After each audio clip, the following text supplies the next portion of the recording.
Stanno sicuramente lavorando sulle immagini, stanno lavorando sui percorsi, stanno raccogliendo informazioni di tutti i tipi, stanno facendo una ricerca dei vari percorsi che possono essere fatti per fare delle verifiche. Una squadra investigativa speciale giunta da Roma al lavoro per trovare gli abili responsabili del furto di gioielli a Palazzo Ducale. Si tratta della stessa squadra che ha recuperato le opere d'arte trafugate nel Veronese a Castelvecchio. Adesso ripeteremo determinati sopralluoghi con procedure tecniche specializzate. L'unica certezza che le posso dare è che non è una questione di poco momento.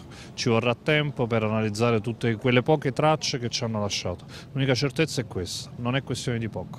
Nel pomeriggio sono giunti anche gli esperti di ricerca tracce della Scientifica di Roma. Un lavoro lungo vista l'abilità dei ladri, che sicuramente sono più di due e che potrebbero aver studiato a lungo modi e tempi di azione.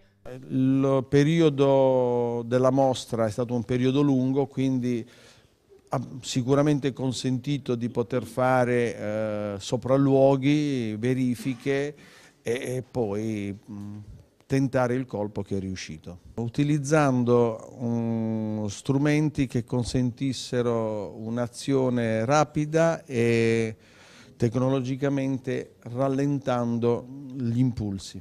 In questo modo sono riusciti ad estrarre la spilla e gli orecchini appartenenti alla collezione I tesori dei Mogul e Maharaja, tutto in pochissimo tempo. Alta la probabilità che si tratti di un furto su commissione, una collana all'interno della stessa teca non sarebbe infatti stata toccata. I ladri non hanno avuto paura di mostrarsi a volto scoperto, l'ipotesi è che possano essere stranieri o comunque incensurati.